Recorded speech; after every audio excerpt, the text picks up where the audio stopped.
everybody, my name is Mark Colbourne, MBE, former World and Paralympic cycling champion. And first of all, thank you. Thank you for pressing play. Thank you for maybe being quite anxious and intrigued into this interview. And I'd just like to interview this incredible young man, a very close friend of mine who I've been very privileged to know and meet and obviously get to learn. So I'd just like to introduce you all to Ed Jaffa. How are you, Ed? I'm really good, Mark. Thanks for having me, and thanks for a lovely intro. Yes, my pleasure, my pleasure. And how are you and your family doing? Are you all okay? We're all well. Yes, we're all well.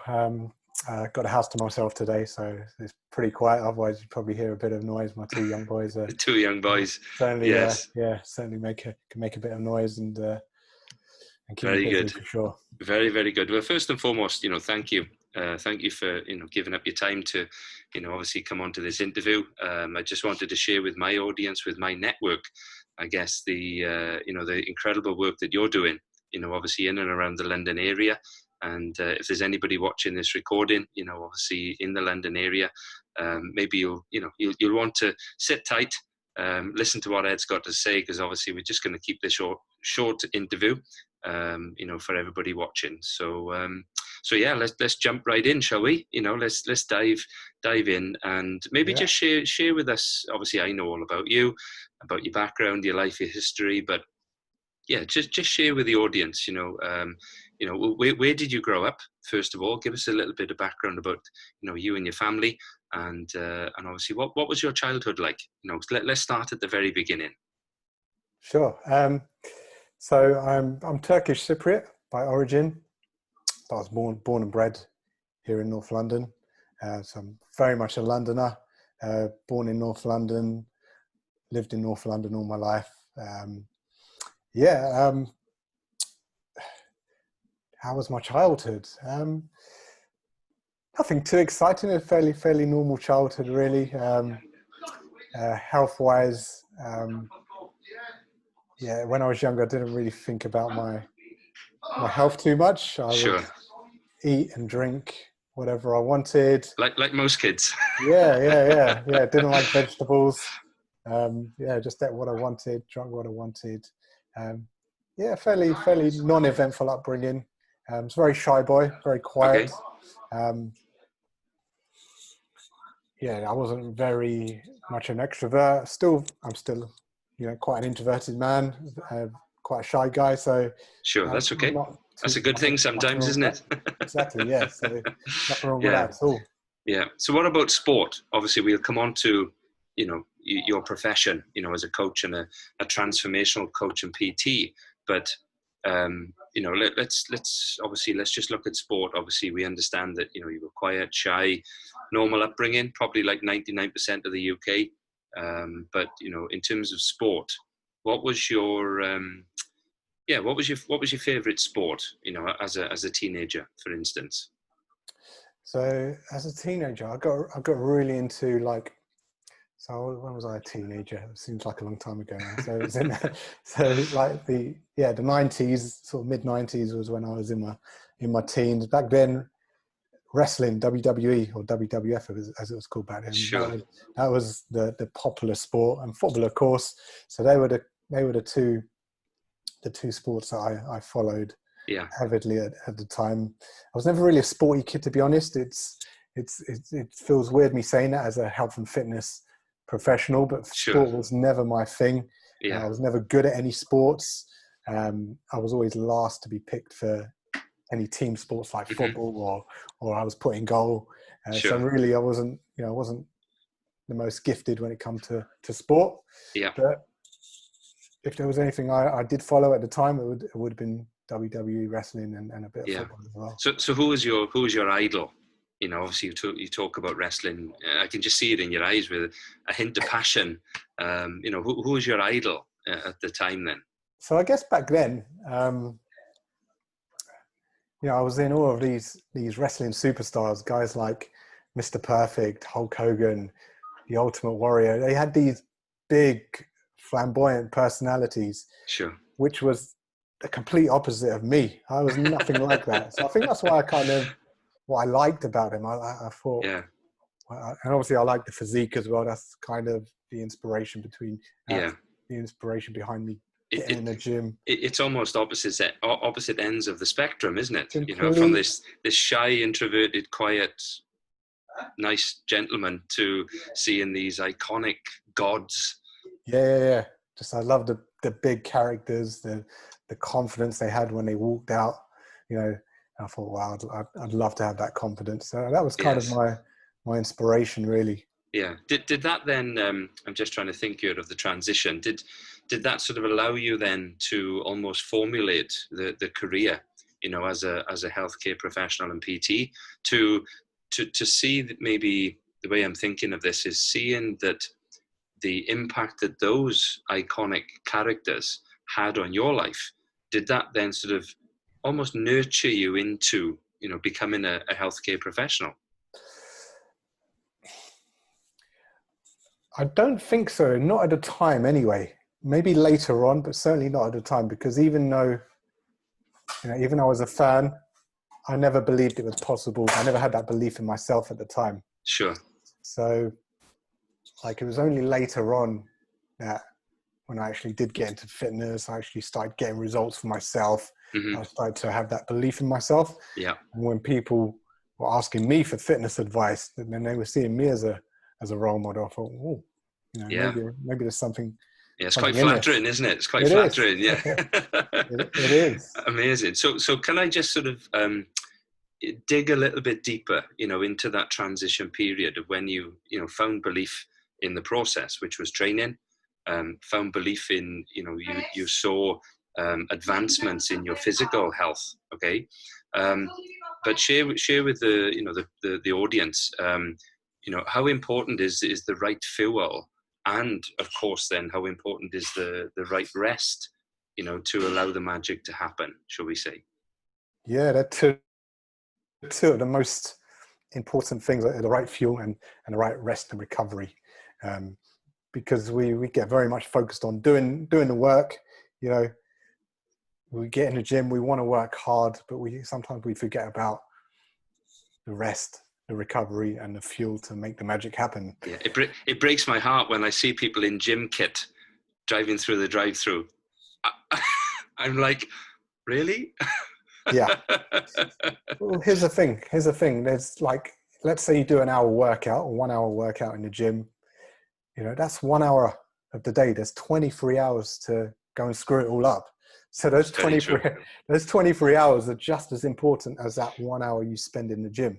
Yeah, so you very do true. Get your workout done, and you've got to back it up with the right nutrition, the right fuel, adequate rest and recovery, because that's what allows your body to heal, to repair, and to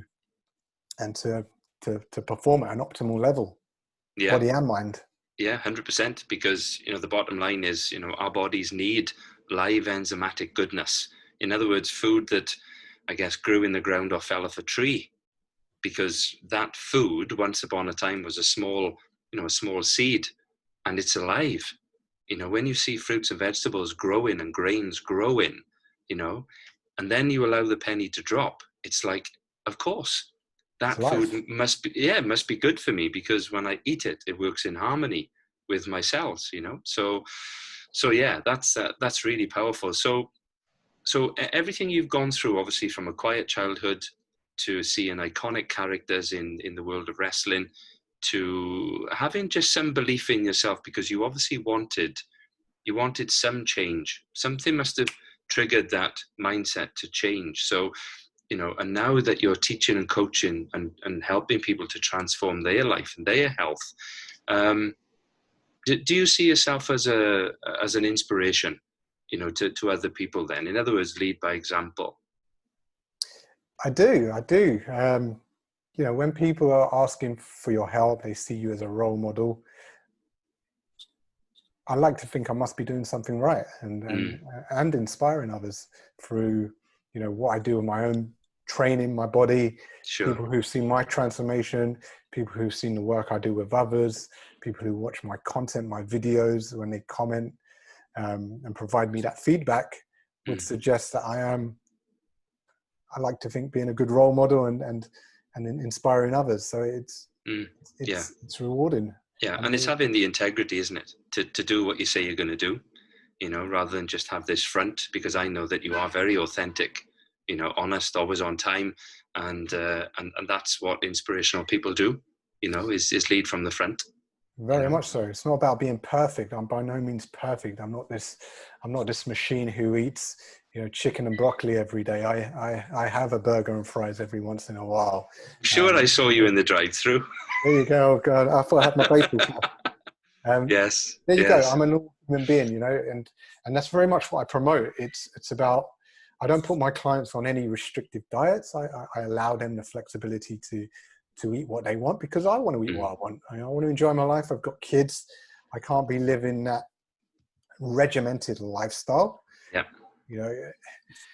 So it's important to maintain a good balance, because I'm very much about promoting a healthy lifestyle, not a quick fix, not although some of the work I do would be a 6-week body transformation or a 12-week body transformation.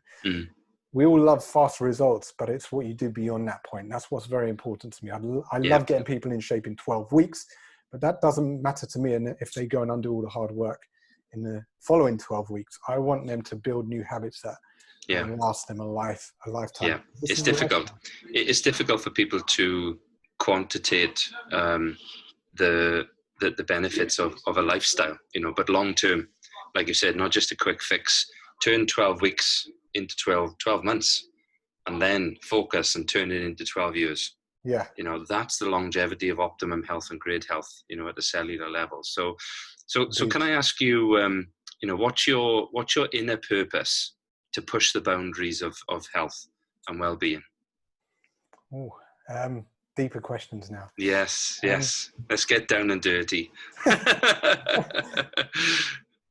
My inner purpose. What's your why? What's your inner why to push the boundaries, probably far beyond the norm of society? Most people give up very quickly, very easily, don't they? But I think that you've surpassed that.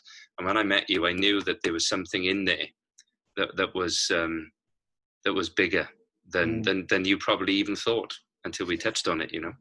I think so. I think that's the case with most people. It's always a bigger why than what you initially think when you dig below the surface level answers that people give you most of the time. Everyone wants to be healthy. We all want to look good, but is that the real reason why?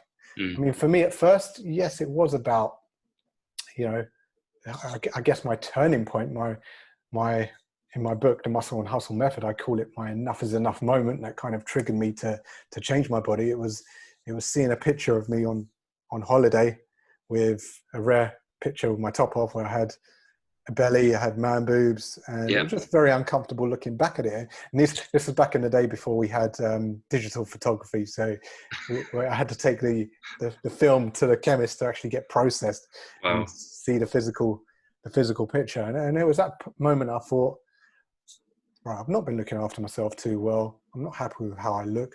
My confidence is low. I don't feel confident in myself. So I wanted to change my body. Sure. And of course it was about having a 6-pack, getting a bit of muscle, looking good. But more important than that is about having the confidence, because confidence is everything. Confidence is what drives you to, the path your life takes is all down to how much confidence you have to go for your dreams and go for your what you're meant to do. Yeah, very, very true. Going deeper than that now, I guess my why is all about back then it was all about 6-packs and big arms, but now it's more about my family, my kids, leading by example, setting a good example of a healthy lifestyle, because our kids, they are, a representation of us as parents. They see what you're doing, what you're eating, how you live your life. So I want to live my life the best, healthiest, fullest way possible, so that they can do the same.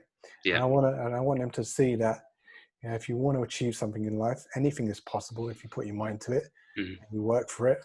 So for now, my inner purpose is being a good father, good role model for my kids. Yeah, and a good fiance. And a good fiance, good future husband for my. Yeah, don't leave your missus out; she'll kill you. No. So in terms of getting to know the character that is Ed Jaffa. I want to know what makes you laugh out loud. What really gets you, belly rumbling, can't stop, nearly wet in your jeans, Oh, okay. I guess it's a tough one, really. What does make me laugh? I like really silly films like Anchorman. Dry humour. Dry, silly humour. Stupid humour. I was watching Austin Powers the other night, and you either love it or hate it. I just love that slapstick comedy. That's what makes me laugh out loud. And of course, my kids, nothing gives me more joy than my boys. And sure. My oldest son, Jaden, he's 3 now. He's like a sponge. He literally copies everything you do. So if we're a bit naughty, he picks up the odd naughty swear word here and there, which is, I try not to. We try not to laugh in front of him, but it certainly makes us laugh just watching the kids grow up and what they get up to. Yeah, I can imagine. And talking about your kids, let's fast forward maybe 20 years. Okay, let's fast forward 20 years and talk grandkids. What kind of legacy would you like to leave behind, for your kids and then certainly your grandkids, I think the legacy I want to leave behind is just someone who inspires you to go for what you want in life. Don't procrastinate. Don't put it off. If you want to do something, then just do it. Yeah. I think, we was having a chat the other day. I think you said, like, there's nothing worse than not trying, because if you don't try, you've already failed. Exactly. Yeah, 100%. You may as well have a go. Yeah, very What's true. The worst that can happen. Yeah. So, I can just imagine you, grandchild Ed. I think you'd be a great granddad, actually, because I think, kids at a very small age look up to grandparents who have been there, bought the T-shirt. And obviously my grandparents, had obviously gone through, 2 world wars, basically. So they're very calm, very collective, kind of individuals. Obviously no longer with us, which is quite sad. So yeah, thank you for that. And just, obviously rounding this interview off, what is your last message, to the audience, obviously watching, this, if they're interested in health transformation, fitness, coaching, obviously we'll come on to how we can get in touch with you and how people can reach out to you in a second. But what's your last message, for the audience that's watching? So I guess it would be, I've got these 3 mantras that I like to live my life by. They've been a game changer for me, so I hope they can be a game changer for yourself and all the viewers. The first one is focus on what you can do, not what you can't.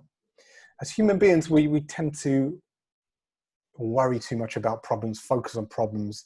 But if we switch that thinking to focusing more on solutions, focusing on what we can control rather than what is beyond our control, we're going to be much happier and much more successful in life. Worrying about things that we can't control or beyond us is no good to anyone. Focus on what you can do, not what you can't. Second mantra is to take action always. Always take action. Don't wait for perfection. There's never going to be a perfect time. There's never going to be a perfect time to start a health journey. Just start and take action. And third and final one is have fun. We can all take ourselves a bit too seriously, but very true. If you're not having fun, what's the point? So if you're not having fun, you're not doing it right. Yeah, that's very true. Exactly. Yeah, brilliant. That's 3 great mantras there, and I respect every single one of them. So it just leaves me to say, how can people get in touch with you? Do you have a website? Is there an email? Is there a Twitter, Instagram, Facebook page, TikTok? I don't know. You tell us. How can people get in touch with Ed Jaffa? I'm struggling to keep up with all these social media platforms nowadays. Yes. But yeah, the main ones. If you just there's pretty much only one of me. So if you just search Ed Jaffa in Facebook, LinkedIn, Instagram, Coach Ed Jaffa. My website www.edjaffacoaching.com. And Jaffa is spelled DJAFER. So edjaffacoaching.com. And of course, grab a hold of a copy of my book, The Muscle and Hustle Method, which is available on Amazon to help you if you're a busy professional and you want to get yourself healthy and in shape, the Muscle and Hustle Method book will show you how to do so in under 30 minutes a day. Wow, there we go. That sounds like a deal to me. There you go. Good stuff. Ed Jaffa, PT, professional transformational coach. Thank you ever so much for giving up your time. I really appreciate it. Please send my love to your family. And it's been a pleasure interviewing you. And hopefully all the listeners and obviously the audience that's watching this across Instagram and obviously Facebook, then please get in touch with Ed. Obviously online coaching is a big thing right now. Obviously we're coming to the end of the pandemic. And obviously Ed is leading the way with his online transformational coaching. So once again, thank you ever so much, Ed, and I really appreciate your time, and good luck, and thanks ever so much for your time. Okay, thanks so much. All the best. Thanks for watching, everybody. Look after yourself, and we'll catch you very, very soon. All the best. Take care. Bye now. Bye, guys. Cheers.